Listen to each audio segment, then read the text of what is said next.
맨 밑에 두 줄 너의 영혼 통해 큰 영광 받으실 하나님을 찬양 오 할렐루야. 이거 간주해주고 들어가면 되는데요.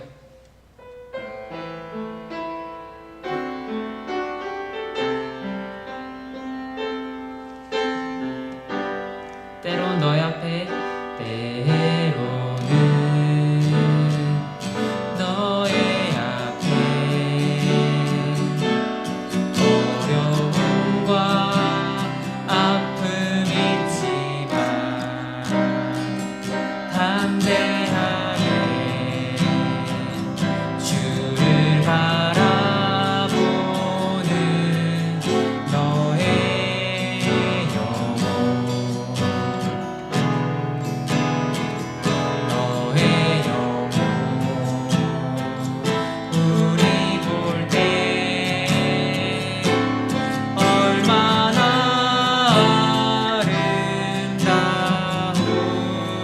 아름다운지 너의 영혼 통해 큰 영광 받으신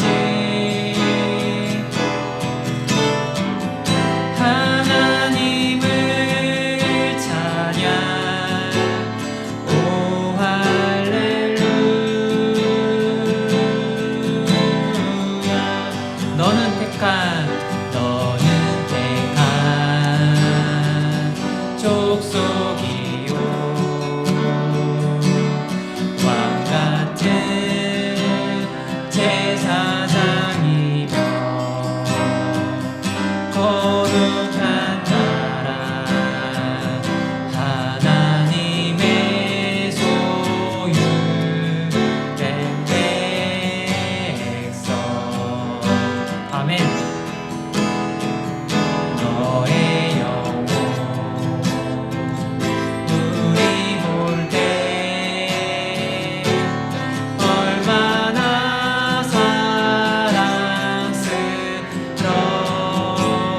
사랑스러운지 너의 영혼 통해 큰 영광 받으신 하나님을 찬양 오 할렐루야.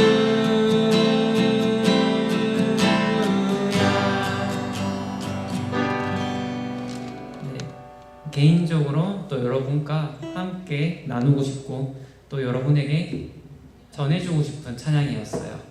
이따 찬양 부를 때 우리 교사 선생님들 그리고 목사님하고 성도님들이 우리 중고등부를 위해서 하시는 이야기라고 생각하면서 찬양을 불러주면 좋을 것 같아요. 자, 준비가 되면 바로 시작할게요. 성경책 주보 교환 다 챙겼나요? 네, 좋습니다. 자, 사도신경으로 신앙 고백 드림으로 문화교회 중고등부 예배를 시작하도록 하겠습니다. 전능하사 천지를 만드신 하나님 아버지를 내가 믿사오며 그 외아들 우리 주 예수 그리스도를 믿사오니 이는 성령으로 잉태되어 동정녀 마리아에게 나시고 본디오 빌라도에게 고난을 받으사 십자가에 못 박혀 죽으시고 장사한 지 사흘 만에 죽은 자 가운데서 다시 살아나셨으며 하늘에 오르사 전능하신 하늘편에 앉아 계시다가 저희로서 산 자와 죽은 자를 심판하러 오시라. 성령을 믿사오며 거룩한 공회와 성도가 서로 교통하는 것과 죄를 사하여 주시는 것과 몸이 다시 사는 것과 영원히 사는 것을 믿사옵나이다. 아멘. 때로는 너희 앞에 찬양 드리도록 하겠습니다.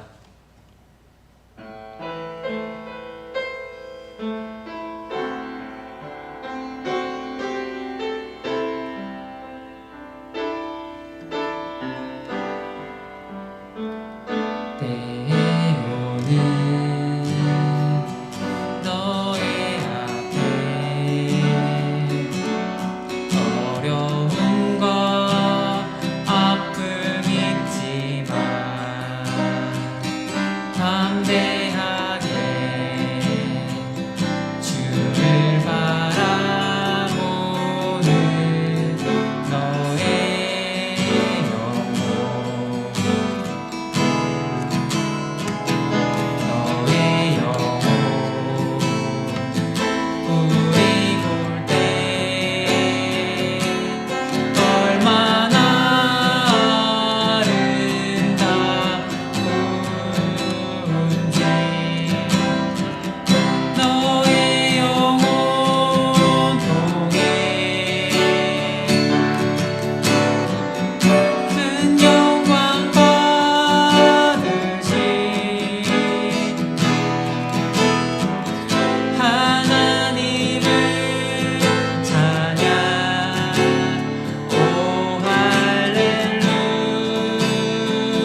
기도 드시겠습니다.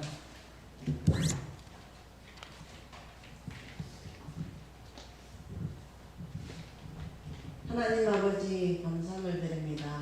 이렇게 일기가 어두운 가운데 있어도 하나님 제단에 나와서 예배드릴 수 있는 귀한 시간을 허락하여 주신 것 너무나도 감사함을 드립니다. 하나님 아버지, 저희들은 하나님의 자녀로서 세상에서 살아가야 되는데 한 주간도 살아가는 동안에 남을 하나님 아버지 남의 마음을 아프게 한 일, 하나님의 자녀로서 영화롭게 살지 못하였던 점을 아버지여 고백합니다. 하나님 용서하여 주시옵시고 하나님의 아버지 자녀답게 살아갈 수 있는 저희들에게 담대한 믿음을 허락하여 주시옵소서. 주님 아버지, 저희들은 부족하고 연약하고 미련하지만 항상 하나님의 아버지 십자가만 바라보고 나아갈 수 있도록 하여 주시옵시고 하나님 아버지, 저희들 공부하는 가운데 있습니다. 하나님 아버지, 저희들에게 담대한 비전을 허락하여 주시옵소서. 주님을 향하는 비전이 되게 하여 주시옵시고 주님의 아버지 자녀로서의 영광스러운 아버지 비전을 갖고 살아갈 수 있도록 주님 은혜 나누어 주시옵소서. 세상의 것은 잠깐입니다. 세상의 아버지 눈앞에 보이는 아버지의 이익이나 눈앞에 보이는 공부로 인해서 하나님을 멀리하지 않게 하여 주시옵시고 더 하나님의 뜻이 무엇인지를 아버지 생각하며 살아가는 저희 학생들 될 수 있도록 은혜 나누어 주시옵소서. 하나님 아버지, 시험 치는 중에 있습니다. 하나님 아버지, 저희들에게 명철한 지혜를 허락하여 주시옵시사 하나님 아버지, 시험도 하나님의 영광 가운데 잘 치룰 수 있도록 하여 주시옵시고 항상 하나님 아버지, 저희들이 세상에 살 때에 무엇을 생각하여 살면서 살아가야 하는지를 아버지 깨달으며 살아갈 수 있도록 하나님 은혜 나누어 주시옵소서. 주님, 저희 학생들 많이 참석하지 못했습니다. 하나님 어느 곳에 무엇을 하든지 간에 예배 시간을 기이 여길 수 있도록 하여 주시옵시고 세상의 것보다 주님의 것을 더 사모할 수 있도록 주님 은혜 나누어 주시옵소서. 오늘도 하나님의 말씀을 전하실 사장 목사님에게 함께하여 주시옵소서. 전하는 말씀들이 저희 만판에 새겨지는 귀한 말씀이 될 수 있게 하여 주시옵시고 저희들이 하나님 말씀대로 아버지 살아가는데 부족함이 없도록 항상 아버지 저희들에게 지켜주시옵소서. 예수님 이름 받들어 간절히 기도드렸습니다. 아멘.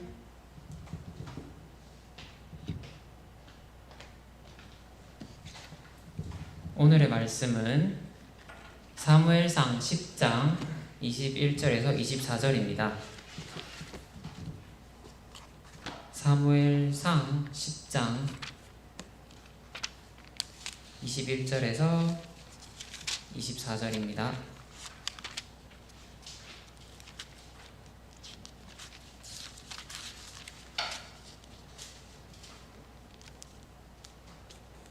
제가 가진 성경책으로 구약 423페이지입니다.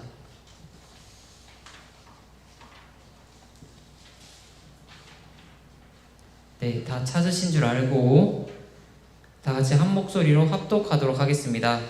베냐민 지파를 그들의 가족별로 가까이 오게 하였더니 마드리의 가족이 뽑혔고 그 중에서 기스의 아들 사울이 뽑혔으나 그를 찾아도 찾지 못한지라. 그러므로 그들이 또 여호와께 묻되 그 사람이 여기로 왔나이까. 여호와께서 대답하시되 그가 진보다리들 사이에 숨었느니라 하셨더라.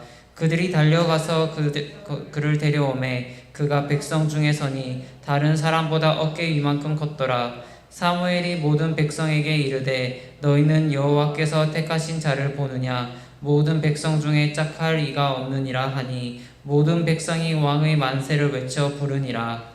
아멘. 목사님께서 이스라엘의 처음 왕이라는 제목으로 말씀 선포하시겠습니다.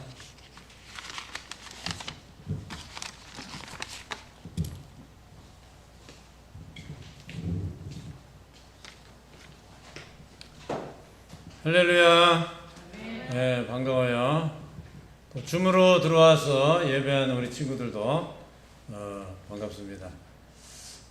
이제 오늘은 이제 이스라엘의 처음으로 왕이 된 사울이라는 사람이 이제 어떻게 왕이 되는 과정을 밟게 됐나 하는 부분을 공부하도록 하겠습니다. 지난 시간은 하도 왕을 요구해서 이제 왕을 세우는 것을 허락을 하는 부분까지 우리가 생각을 했습니다. 하나님은 원래 당신이 왕이 돼서 친히 그 백성을 다스리고 싶었는데 사람들이 하도 인간 왕을 원하니까 하나님이 허락을 해 주긴 줬는데 그 대신 인간 왕이 다스릴 때에 문제점이 있었죠. 첫째는 세금도 많이 내야 되고 자식들을 또 군대 보내야 되고 또 왕을 세움으로 인해서 들어가는 많은 비용 발생을 다 백성들이 부담을 해야 된다는 부분하고 또 하나는 그 왕이 하나님하고 코드가 잘 맞으면 다행인데 하나님하고 코드가 안 맞아서 그 왕이 자기 마음대로 해버리면 이제 문제가 또 더 심각해질 수 있다는 이런 이제 부분들이 있었습니다. 그럼에도 불구하고 어쨌든 왕을 세워달라고 했고 또 하나님이 허락을 했기 때문에 왕을 세웠는데 그럼 첫 번째 누구를 왕을 세울 것이냐 이제 이런 이제 기대감을 가지고 있었죠. 그래서 이제 사무엘 선지자가 처음으로 왕 되는 그 사울이라는 사람하고 어떻게 만나게 되는가 이런 과정 그리고 나중에 결국은 사울 왕을 세우게 되는 그 과정을 보면은 참 하나님의 섭리가 참 오묘하다 이런 것을 느낄 수가 있습니다. 처음에 이 베냐민 지파라는 지파가 있는데요. 이스라엘 12지파가 있죠. 12지파 중에 베냐민 지파라는 지파가 있는데 그 지파에 유력한 기스라는 사람이 있었는데 유력하다는 것은 이제 돈도 많고 여러 가지 사람들에게 알려져 있는 그런 사람을 말하는 겁니다. 그래서 이 기스라는 사람이 아들이 하나 있었는데 그 아들이 사울이라는 사람인데 그 아들의 키가 큽니다.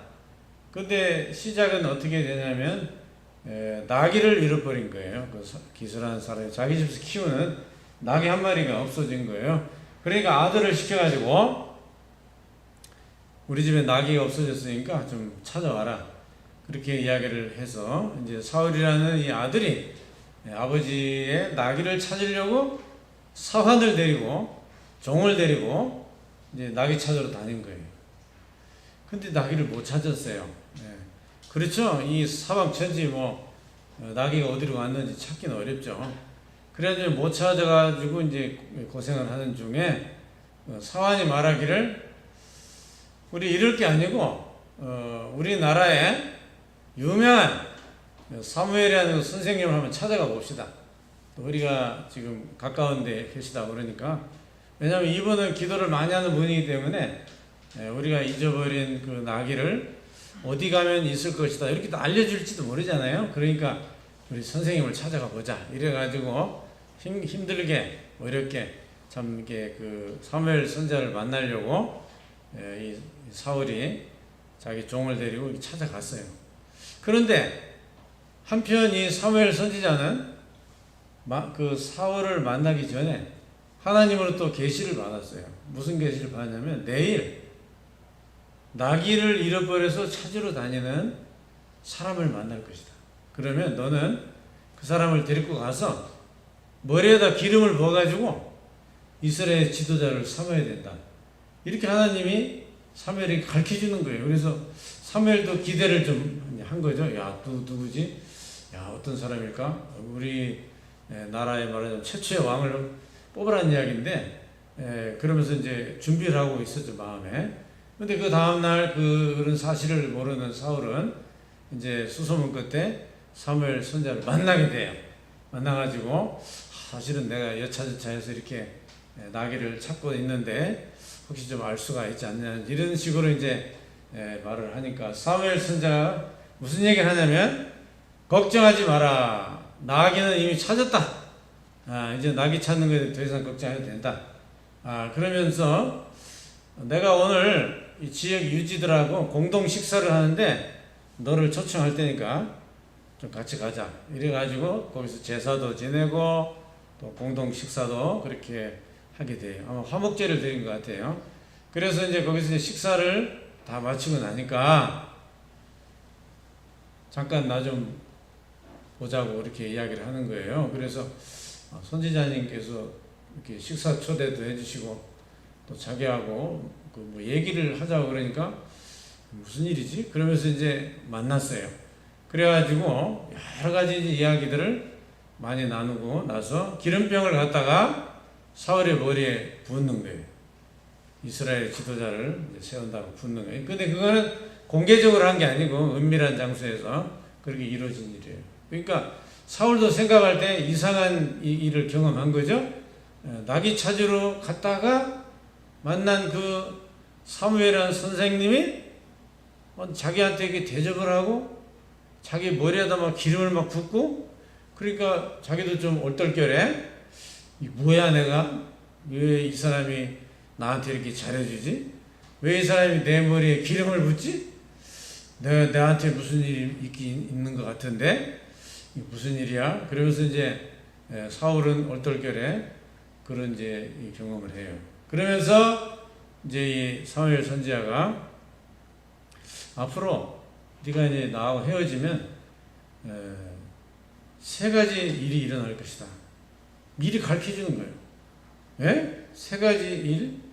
뭔데요? 예. 좀 가다 보면은 사람 두 명을 만날 텐데 그 두 사람이 너한테 나귀를 찾았다고 이야기를 해줄 것이다. 아, 그래요? 좀 더 가다 보면은 또 세 명을 만날 것이다. 세 명? 뭐 하는 사람들이?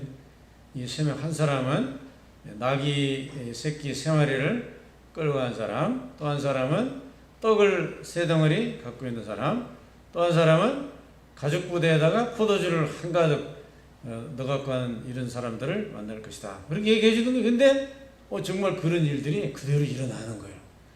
그러니까 정말 신비롭죠. 선생님이 말한 대로 다 이루어지는 거야. 그러니까 사울의 마음에 두려움도 생기고 희한한 경험을 하니까 많이 놀랬죠. 그러면서 여호와의 산에 가서 선지자들을 만날 것이고 그 선지자들이 예언을 할 때 너도 성령을 받아서 새 마음을 주시고 예언을 할 것이다.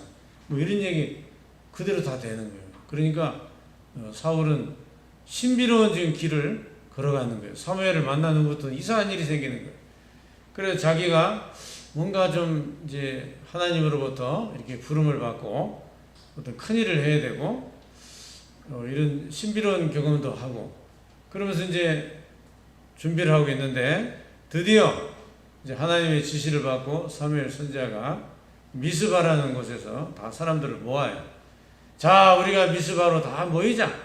옛날에 미스바에 모여서 물을 붓고 금식기도하며 하나님 앞에 회개했던 그런 적이 있었죠. 그 미스바에 또 모은 거예요. 사무엘이 또 사람들을 모아가지고 왜 모았느냐? 자, 이제 이번에 여기서 제비를 뽑아가지고 왕을 삼을 것이다. 그래서 이제 사람들이 다 잔뜩 모였어요. 그래가지고 이제 제비를 뽑아요. 이스라엘 12지파가 있는데 12지파 중에 제비를 뽑으니까 베냐민 지파가 나왔어요. 그래? 그러면 베냐민 지파 사람들을 또 모아가지고 제비를 또 뽑아. 근데 마지막 뽑으니까 기스가 뽑히네. 기스 집에 누군가 이제 왕이 된다는 얘기예요. 그 마지막 최종 사울이라는 사람이 뽑힌 거예요. 제비를 뽑아가지고 그 사람을 찾아요. 사울이 어디 있느냐? 없는데요. 안 보이는데요. 현장에 없어. 그런데 하나님이 가르쳐 주시는 거예요. 저 집보따리 저 뒤에 숨어 있으니까 찾아와라. 그래가지고 사무엘 선지자가 사람들을 시켜가지고 저 집보따리 저 뒤에 가봐라. 그러니까 거기 이제 사울이 숨어 있는 거야. 자기가 사실 왕으로 뽑혀서 그렇게 이제 된다는 게 이 사람은 생각도 한 일도 없고, 그죠? 두렵고, 그러니 그렇게 한 거죠. 그래서 사람들이 데리고 와보니까 다른 사람들 어깨 위에 말하자면 한 칸이 더 있을 정도로 키가 크다는 얘기죠. 키가 굉장히 큰 청년이 나타난 거예요. 그러니까 사람들이 막 좋아하는 사람도 있고, 뭐 어떤 사람들은 저 키만 멀대같이 크지, 저 뭐하냐 하면서 또 막 사울을 막 비난하는 사람도 있고, 뭐 별별 사람이 다 있는 거예요. 그래도 어쨌든 하나님이 일단 뽑았잖아요, 그죠? 뽑아가지고 그 사람을 왕으로 이제 세우는 거예요. 그 여기서 우리가 깨달아야 될 중요한 사실이 있어요. 뭐냐? 자, 하나님이 사무엘을 이제 사울을 이렇게 제비도 뽑고 또 과거에 기름도 부은 일도 있고 해가지고 왕을 세웠는데, 자, 어떻게 하면 이 왕을 잘할 수 있을까? 어떻게 하면은 하나님의 축복을 받고 왕 노릇도 잘하고, 그러면 자기도 복을 받을 것이고 그 나라도 복을 받을 것이고 다 좋을 거 아니에요, 그죠? 예, 그러면 이제 사울이라는 사람이 왕이 됐는데, 그럼 여러분 생각해 보세요. 사울이 키가 커서 뽑혔을까요? 키가 커서? 기왕이면 다홍치마라고 뭐 키 큰 사람이 좀 보기에 멋있잖아. 예, 그러니까 키가 커서 뽑았을까? 그건 아닌 것 같은데, 그죠? 그러면 사울이 IQ가 높아가지고 뽑았을까요? 이 나라를 다스리려면 머리가 좋아야 되잖아요. 머리가 나빠가지고 어떻게 나라를 다스리겠어요? 그러니까 머리가 IQ가 굉장히 높고 똑똑한 그 사람을 하나님이 뽑았을까? 그런 것 같지도 않아요. 인물이 잘나 뽑았을까? 가문이 좋아 뽑았을까? 자, 우리 하나님이 누구를 뽑든 중요한 게 있어요. 뭐냐? 잘났다, 못났든, 키가 크든 키가 작든, 뭐 학벌이 좋든 나쁘든, 그건 전혀 중요하지 않고요. 하나님이 뽑아서 쓰려고 할 때 그 사람이 어떤 사람이 가장 중요한 거냐면은, 따라합시다. 순종하는 사람. 네, 그게 중요한 거예요.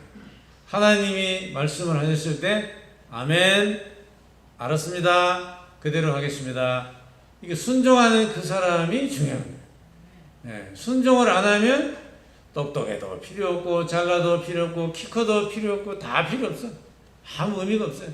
하나님의 말씀에 순종하는 사람, 이 사람만이 진정한 왕이 될 수가 있고 또 축복도 받을 수 있고 나라도 잘 되고 본인도 잘 되고, 원리가 그런 거예요. 그러니까 성경의 모든 원리는 거기에 맞춰 있어요. 지금도 똑같아요.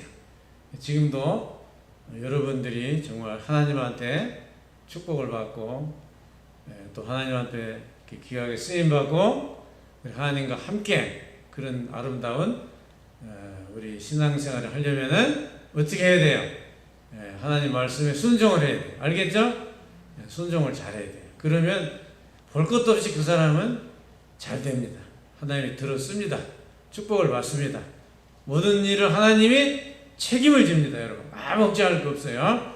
자, 성경에 보면 많은 주의 종들이 막 일어났어요. 모세라든지 뭐 요호수아라든지 사도 바울, 베드로, 뭐 얼마나 많은 주의 종들이 많이 있었나요? 근데 그들이 조건을 가지고 한 거 아무도 없어요.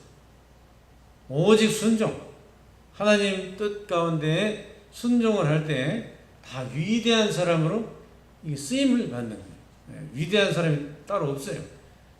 그러니까 지금도 마찬가지예요. 여러분이 하나님 말씀을 순종한다는 것은 어렵죠. 왜냐하면 사람은 다 자기 마음대로 살고 싶은 그 욕망이 있잖아요. 누구나 내 마음대로 살고 싶지, 고분고분하게 순종한다는 건 쉽지 않거든요. 그런데 하나님은 그런 사람을 찾고 있는 거예요. 그렇게 우리가 하나님 말씀에 순종을 할 때 축복을 받고 쓰임을 받는 거예요. 그리고 하나님이 뭘 하신다? 책임을 주신다. 하나님 책임을 다 져요. 그러니까 걱정할 필요가 없어요. 아멘 하고 우리가 순종하고 나가면 하나님이 다 알아서 돈도 사람도 다 붙여줘요. 일이 되도록 하나님이 다 뒤에서 만들어준다. 후원을 해서. 이게 중요한 거예요. 그러니까 사무엘 선지자가 왕이 됐는데 앞으로 이제 보면 알아요. 사울 왕이 어떤 행동을 하는지 또 나와요. 공부하겠죠? 순종이 참 중요하다 하는 것을 말씀드리면서 마치도록 하겠습니다. 기도합시다. 하나님 감사합니다. 이스라엘 백성들이 왕을 요구해서 결국 사울이라는 사람을 제비를 뽑고 기름을 부어서 왕을 세웠습니다. 이 왕으로서 또는 우리가 무엇이 됐든 하나님과 함께 중요한 것은 순종을 해야 됩니다. 순종하지 않는다면 아무 의미가 없습니다. 조건이 아무리 좋아도 소용이 없고 아무리 머리가 좋아도 의미가 없고 오직 하나님 말씀에 순종하는 그 사람을 붙잡고 하나님이 일하시는 줄 알고 우리가 비록 세상적 조건이 좋지 않아도 낙심하지 말고 주님 뜻 가운데 살면 반드시 복을 받고 쓰임받을 줄로 믿사오니 우리 마음에 순종할 마음을 주시고 성령으로 감동하셔서 하나님의 뜻에 절대 복종하고 나갈 수 있는 고귀한 마음을 우리에게 주시옵소서. 예수님의 이름으로 기도드리옵나이다. 아멘.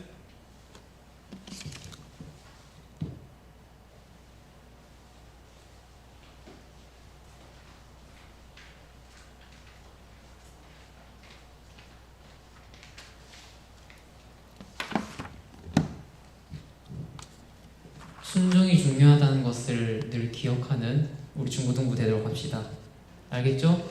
뭐가 중요하다, 현우야? 그쵸? 네, 아주 잘했어요. 자, 주기도문으로 문화회 중고등부 예배를 마치도록 하겠습니다. 하늘에 계신 우리 아버지여, 이름이 거룩히 여김을 받으시오며 나라가 임하옵시며 뜻이 하늘에서 이루어진 것 같이 땅에서도 이루어지이다. 오늘 우리에게 일용할 양식을 주옵시고 우리가 우리에게 죄 지은 자를 사하여 준 것 같이 우리 죄를 사하여 주옵시고 우리를 시험에 들게 하지 마옵시고 다만 악에서 구하옵소서. 대개의 나라와 권세 영광이 아버지께 영원히 있사옵나이다. 아멘. 반가워요. 예원아 반가워. 네, 여러분 예배 시간은 12시 50분에 시작이에요. 그쵸? 제가 12시 50분 되니까 오늘 딱 누구만 있었냐면요, 반석이밖에 안 보였어요. 그러고 있다가 이제 또 편의점에서 간단히 식사하고 있는 친구들도 아니구나, 48분에가 반석이밖에 없었고요. 48분에서 9분 사이에 예배 시간 맞춰서 또 두 친구가 왔고 50분 딱 돼서 희찬이가 왔고. 그쵸? 네, 얘들아 50분에 시작이, 알았지? 1시에 이렇게 집을 나서고 있으면 안 돼요. 네, 그래서 선생님이 오늘 주보 보면은 사진을 실었어요. 선생님이 천국 참마도로 뽑지 않도록 유의해 주세요. 알았죠? 네. 자, 그리고 여러분 지금 다 시험 끝난 친구들도 있을 거고 아직 시험 치는 친구들도 있을 건데, 자, 항상 문제보다 크신 하나님을 잘 생각해 주세요. 자, 예배는 눈과 귀를 하나님께 드리는 겁니다. 알았죠? 자, 예배 시간 준수 잘 해주시고요. 하루에 한 번이라도 최소 하나님께 기도를 하세요. 감사 기도를 하면 더 좋겠죠. 자, 하나님 앞에 나올 때는 항상 빈손이 아니라 감사하는 마음을 가지고 나와주세요. 자, 그리고 코로나가 빨리 종식돼서 우리 수련회도 가고 또 우리 MT도 가고 이러기를 기도하도록 합시다. 그리고 주원이는 계속 수술을 조금씩 하더라고요. 저 이번 주 목요일에도 수술 또 한 번 했고요. 회복 중에 있습니다. 네, 그러니까 꾸준히 기도를 해주시기 바랍니다. 자, 7월 암송 말씀, 7월달 되면서 암송 말씀이 바뀌었어요. 순간 암송 말씀 아무도 안 배우기 시작했는데요. 자, 올해 주제는, 암송 말씀의 주제는 사랑입니다. 자, 7월 암송 말씀 다 같이 합독하도록 하겠습니다. 사랑은 여기 있으니 우리가 하나님을 사랑한 것이 아니요 하나님이 우리를 사랑하사 우리 죄를 속하기 위하여 화목제물로 그 아들을 보내셨음이라. 요한일서 4장 10절 말씀. 아멘. 자, 사랑이 여기인데 어떻다고요? 우리가 하나님을 사랑한 것이 아니래요. 그쵸? 우리 하나님 사랑해요 라고 막 입으로는 떠들지만은 마음 중심엔 그게 아니래요. 자, 하나님이 먼저 우리를 사랑하셨대요. 근데 어떻게 사랑하셨다? 증거가 우리 죄를 위해서 화목 제물로 그 아들 우리 주 예수 그리스도를 보내셨습니다. 이 말씀을 항상 기억해 주세요. 알았죠? 그러면 우리 중고등부 예배를 여기까지 하도록 하겠습니다.